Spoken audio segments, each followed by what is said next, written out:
Hello and welcome, my dear students. In this module, we will learn further about the physical divisions of Asia. Here, we are going to learn about the central zone of mountains of Asia. Let's start. Next physical division in the list is the central zone of mountains. So, children, let's learn about it. First, you see in the map. If you see the brown region in the map, this brown region shows the central highlands or the central zone of mountains. You know, this region has several mountain ranges. In this map, you can see this whole region. There are several mountain ranges. So, they all form the central zone of mountains. Let's proceed. The central part of Asia is a vast area of highland and young fold mountains. Children, there are young fold mountains. So, young fold mountains are those mountains which are formed very recently in the planet, and they are very recent. Their origin is of recent geological period, and they are still growing. Their height keeps on increasing because of the process of folding. So they are young fold mountains, most of them. Now children, these mountains, they seem like coming out from a knot.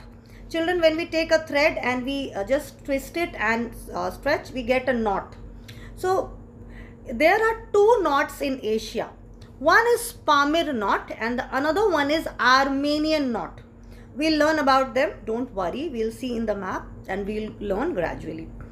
So the Pamir knot, from that knot, it seems that mountains are moving out to the west, east, and also towards the west.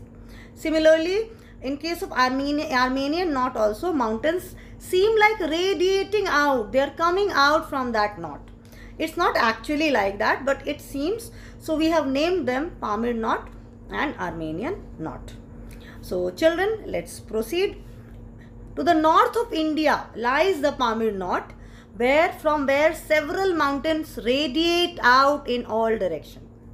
Alright, so first we'll see the map. So students, if you pay attention to the map, this is India. To the north of India is the Pamir.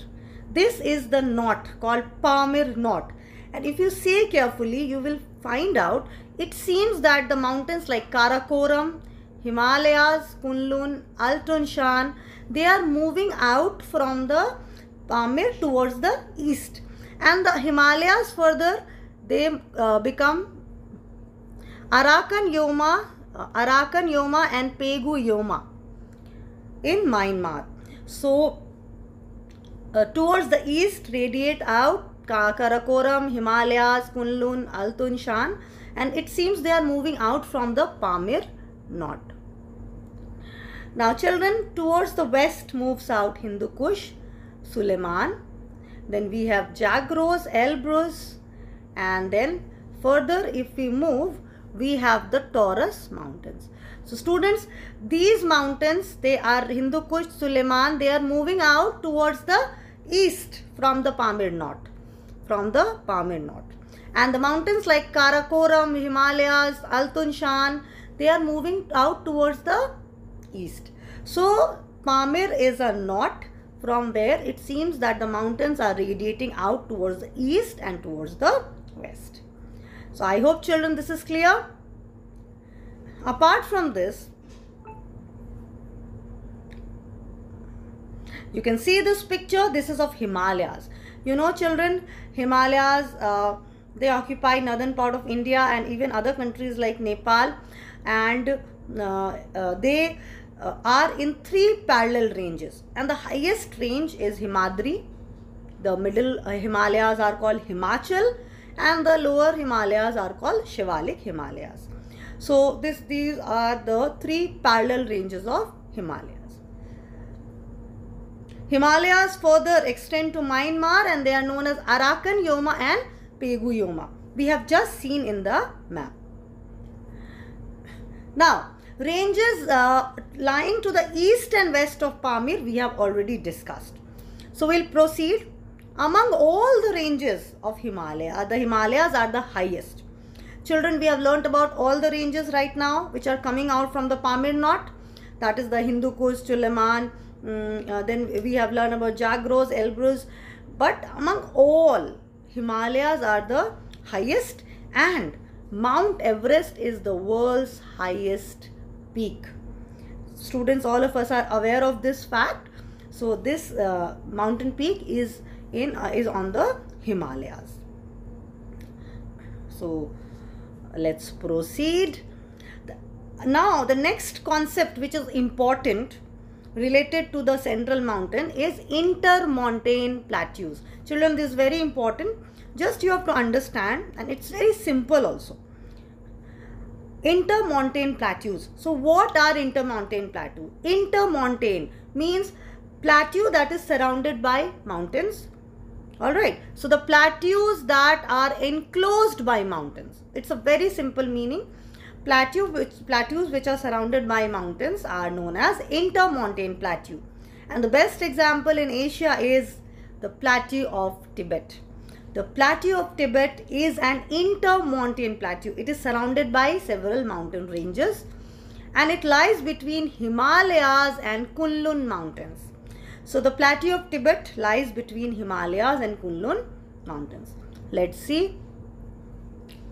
Plateau of Tibet, you can see Kunlun in the north and Himalayas in the south. So this is plateau of Tibet. It is an intermontane plateau because it is surrounded by mountains. Children, I hope this is clear. And you know, this is the highest plateau in the world. Its average height is 5,500 meters above sea level. Its average height is 5,500 meters. So you can imagine the height of the plateau. It is the highest plateau in the world. Children, this is a picture of the plateau of Tibet. You can see it out here.